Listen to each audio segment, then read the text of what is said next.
신의 한 수의 구독, 좋아요, 알림 방법입니다. 보실 영상을 눌러주세요. 아래의 구독 버튼을 눌러주세요. 그럼 종 모양이 나옵니다. 그 종 모양을 눌러주시면 신의 한 수의 새로운 영상들이 알림이 울립니다. 그리고 엄지척 좋아요 버튼을 눌러주세요. 여러분의 구독, 좋아요 버튼은 신의 한 수에 큰 힘이 됩니다. 댓글로 여러분의 많은 의견도 듣고 있습니다. 응원의 댓글도 부탁드립니다.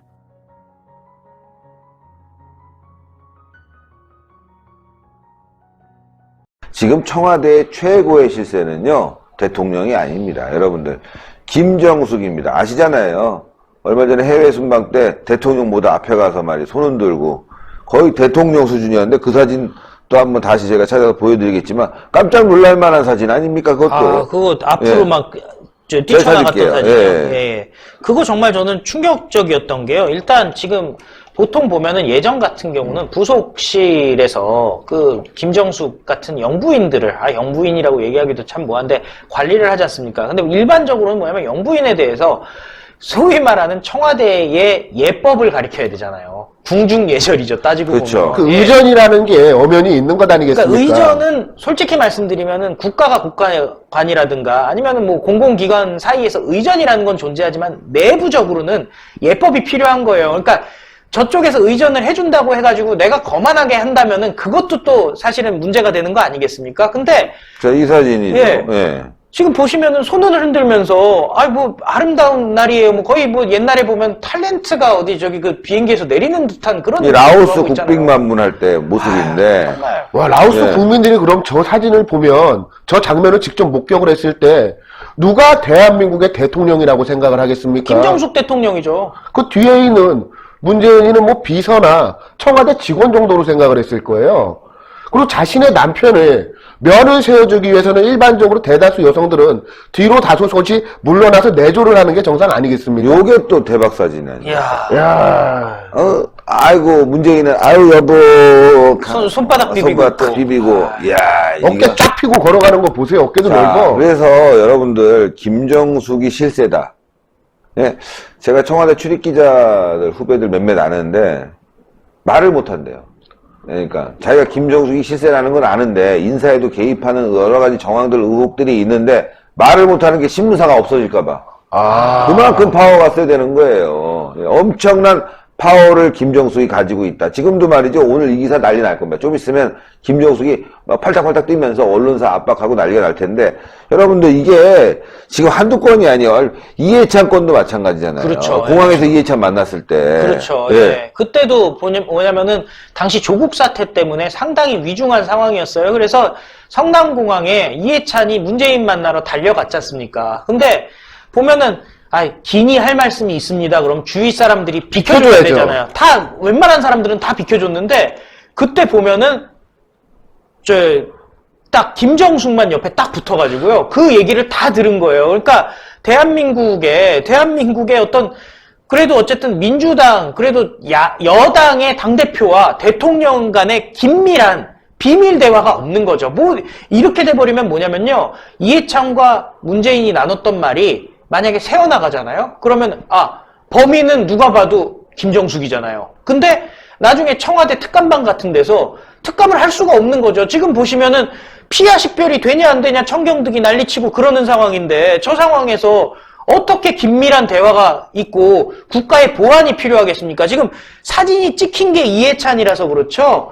여러분들 생각해 보십시오. 만약에 국방부 장관이라든지 국정원장이랑 얘기할 때 김정숙이 옆에서 들었다고 생각을 해보세요. 그럼 어떤 일이 벌어지겠습니까?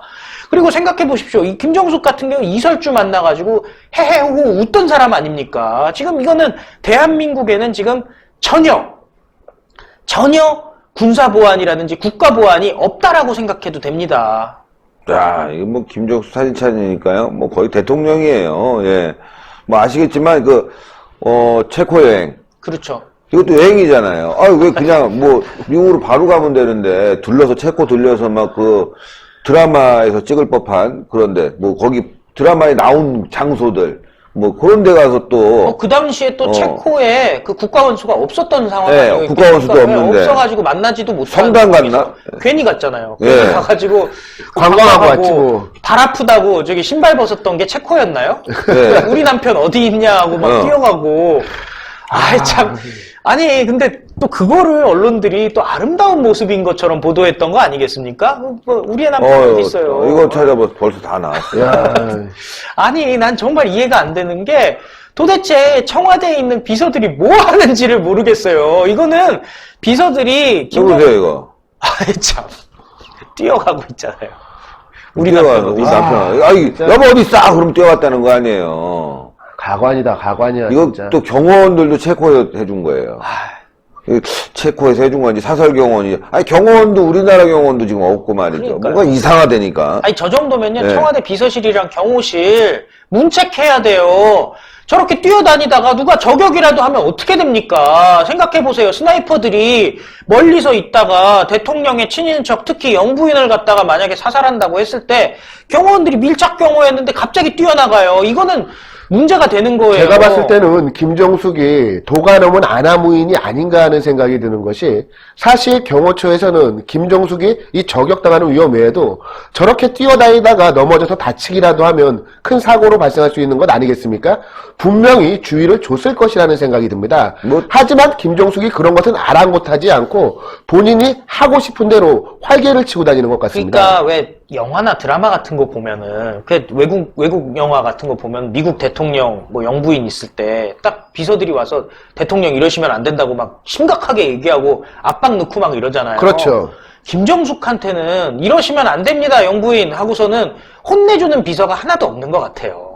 저거는 그냥 눈치만 보는 게 아닌가. 제가 봤을 때는 아무래도 경호처나 비서들도 말을 하긴 했을 것 같습니다.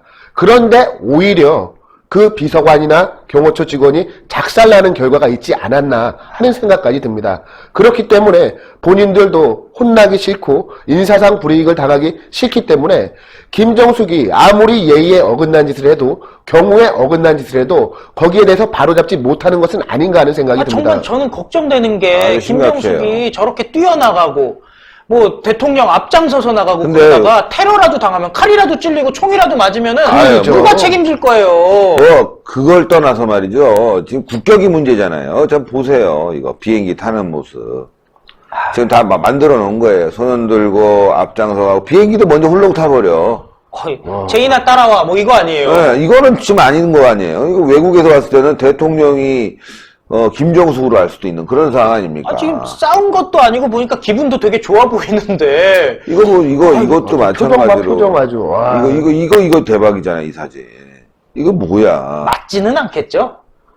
에이, 뭐 부부간에 있는 일인데 그건 모르죠 뭐. 모르죠. 뭐 맞을 수도 있고. 설마 그러겠어요. 설마 문재인 대통령이 대통령인데 부인한테 맞지는 않을 거예요. 아이, 해병대 출신, 특전사, 예. 아니 근데 우리 남성들 특전사. 편견을 가지면 안 되는 게 의외로 여성들에게 가정폭력에 시달리는 남성들이 많다고 합니다. 남성의 전화에 걸려온 전화에는 하여튼 프라이팬으로도 아니 많고. 근데 이게 남자들이 이거예요. 남자들 입장에서는 어떻게 여자를 때립니까? 그러니까 그냥 참는 건데 아유. 맞다 맞으면은 근데 열받긴 열받아요. 근데 있잖아. 그건 뭐 맞는 남편들 뭐 일부고 남자들이 맞아서 힘들겠어? 밤새 옆에서 달달달달달달 볶아봐. 미쳐버리지. 잠들라고 내가 그 땅 사야 되는데. 5천억인데. 그래서 5천억인데. 우리 혜원이가 그러는데 혜원이 얘기 계속하고 얼마나 혜원이 좋냐고. 태국 가야 되는데. 태국 가야 되는데. 생활비도 보내줘야 되는데. 집에서 실만하면, 야! 오늘, 체나! 이러. 막 짜증나고 막. 우리 준용이 사업도 해야 미치지. 되고, 준용이 사업도 걱정해야 되고. 그렇지. 네, 준용이 사업하는데. 지금 아마 문재인 시달릴 거야. 야! 언론사에 전화해. 그러고 있을 것 같아요, 지금. 진짜. 저희 보도하지만 말이죠. 이거 좀 심각하지 않습니까, 여러분들? 국격이 녹아내려요, 녹아내려, 진짜. 5천억 얘기하면서 저희가 이제 급하게 사진 찾아갖고 보여드렸지만, 심각한 상황입니다. 예. 손혜원도 말이죠. 거기가 목포에 내려가서. 목포에 내려가고, 무슨 문화종성 예. 한다고 하면서 땅값 많이 올랐잖아요. 예. 일제시대. 적산거리죠. 적산가옥들. 일제시대의 풍경을 갖다가 이제 다시 복원을 하겠다. 뭐 이런 얘기인데요.